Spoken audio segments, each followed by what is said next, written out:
Bonjour et bienvenue dans ce dernier cours de la partie temps, mouvement et évolution dans lequel nous allons parler en fait du temps en chimie, c'est-à-dire de la cinétique chimique. Alors au programme, nous allons parler de l'évolution des quantités de matière, comment on suit ceci, des facteurs cinétiques et de la catalyse. Alors tout d'abord, nous allons un peu discourir de ce qu'on appelle la durée d'une réaction chimique. Certaines réactions chimiques sont lentes, par exemple la rouille de ce bateau apparaît lentement. D'autres sont plus rapides, on voit l'évolution à l'œil nu, et d'autres sont encore plus rapides, c'est-à-dire qu'elles nous paraissent instantanées, on ne voit pas d'évolution, on a l'impression que c'est terminé tout de suite. Alors, c'est assez facile de définir le temps d'une réaction chimique, c'est la durée qu'il faut attendre pour que les réactifs limitants soient épuisés. Par contre, pour le mesurer expérimentalement, c'est plus compliqué. Alors, on va essayer de voir comment on peut sortir de ce petit problème. Alors, voyons d'abord comment on va suivre l'évolution des quantités de matière d'une réaction chimique. Voici une réaction chimique, les ions iodures réagissent avec les ions peroxyde de sulfate, S2O8 On va les suivre évidemment en faisant un tableau d'avancement, ça on sait très bien faire, prenons des choses simples, 4 moles et 3 moles.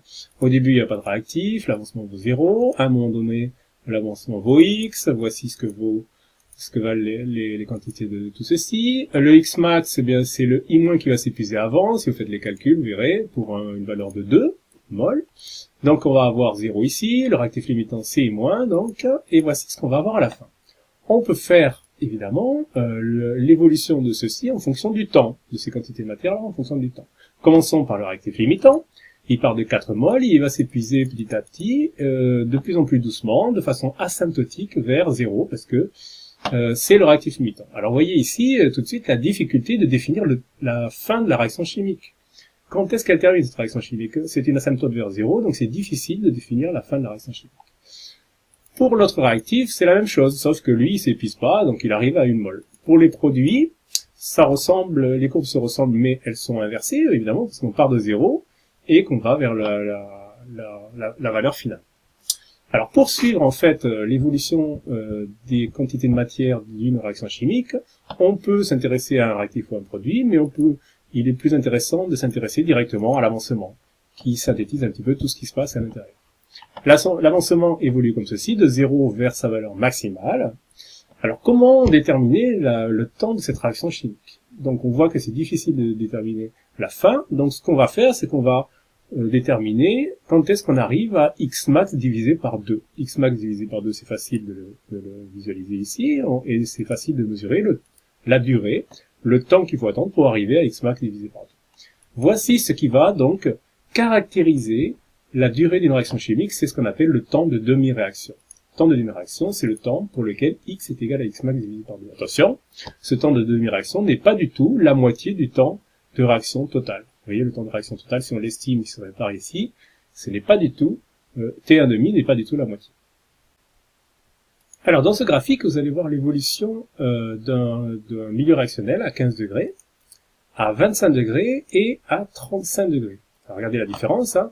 Ce qui est évident, c'est que à 35 degrés, la réaction va plus vite qu'à 25 et qui va aussi plus vite qu'à 15. Donc, on voit l'évolution en fait de la température sur la vitesse d'une réaction chimique. Alors pourquoi la température augmente la vitesse d'une réaction chimique? Alors on va étudier une réaction chimique particulière. Regardez, on va faire agir les boules vertes avec les boules jaunes. Quand elles réagissent, elles donnent des boules rouges.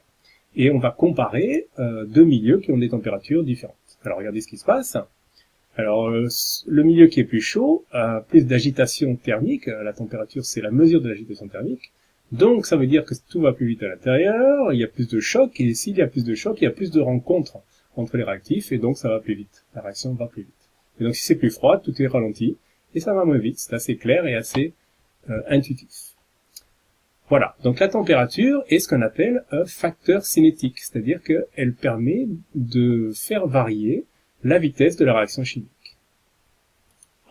Alors voilà, évidemment, si on veut diminuer les réactions chimiques, on va baisser la température, comme dans un frigo. Si on veut avoir des réactions rapides, on va chauffer, comme dans la plupart des réactions que l'on réalise en labo.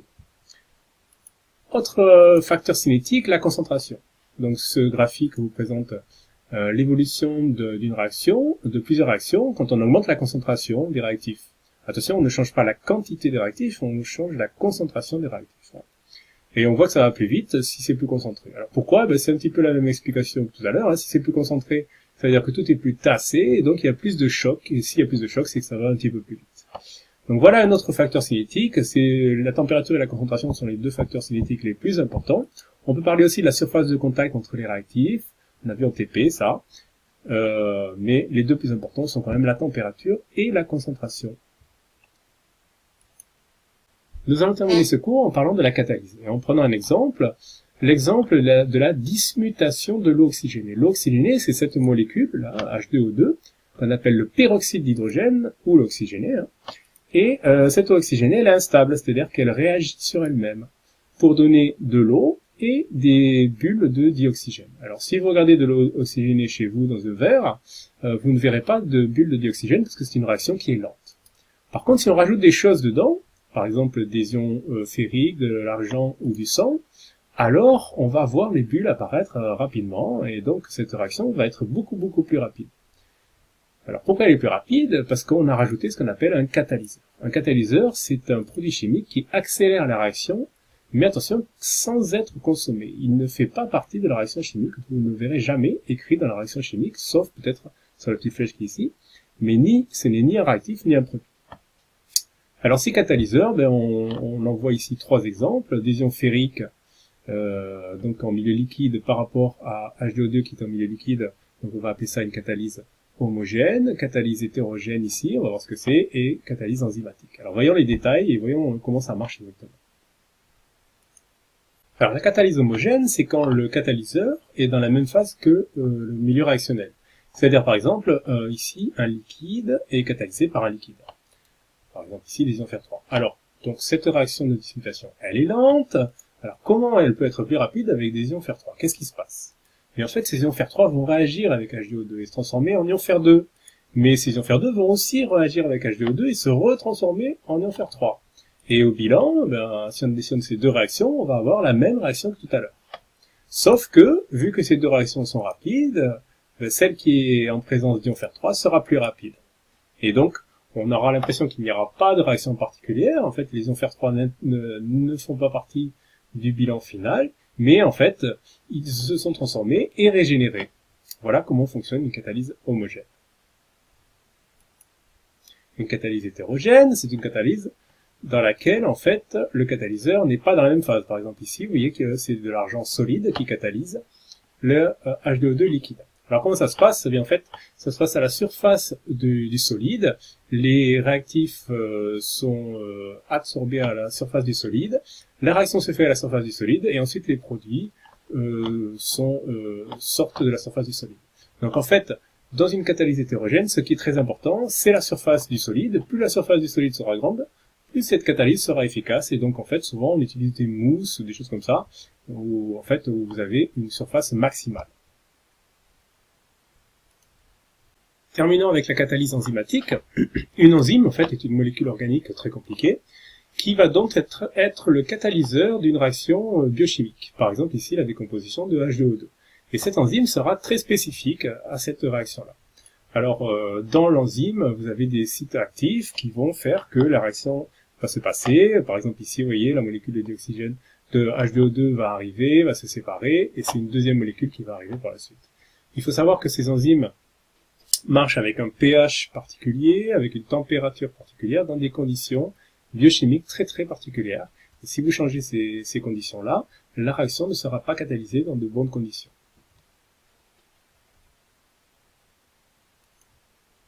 Terminons en parlant de ce qu'on appelle la sélectivité des catalyseurs.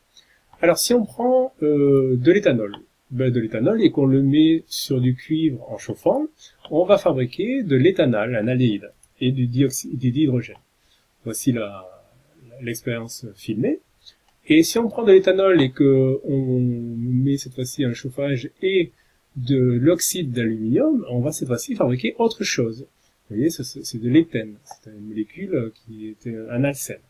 Voici une photo de ce milieu, de la façon de faire. Vous voyez, ici on a le catalyseur, et ici on a les chauffages, donc du milieu réactionnel et du catalyseur lui-même. Donc ceci vous montre ce qu'on appelle la sélectivité d'un catalyseur ou des catalyseurs. C'est-à-dire que avec un certain catalyseur, on va fabriquer une certaine molécule, et avec un autre, on va fabriquer une autre molécule. Et donc on peut jouer là-dessus pour transformer les molécules de la façon dont on veut. Merci, ce cours se termine et à bientôt.